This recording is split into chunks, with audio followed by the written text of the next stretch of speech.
ఏలూరు జిల్లా చింతలపూడి గురుకుల పాఠశాలలో విద్యార్థిపై దాడికి పాల్పడ్డారు.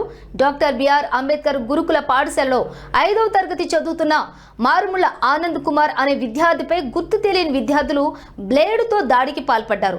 రాత్రి భోజనం చేసి పడుకున్న తర్వాత అర్ధరాత్రి విద్యార్థి ఆనంద్ కుమార్ పై మెడ మీద కోసిన వైనం. బాధతో ఆనంద్ కుమార్ కేకలు వేయగా పక్కనే ఉన్న విద్యార్థులు లేచి చూసేసరికి బెడ్ అంతా రక్తం మడుగులో ఆనంద్ కుమార్ ఉన్నట్లు సహ విద్యార్థులు గ్రహించి హుటాహుటిన చింతలపూడి ఏరియా ఆసుపత్రికి తరలించారు.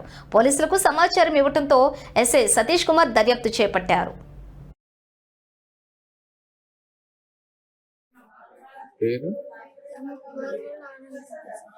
ఏం జరిగింది నాన్న?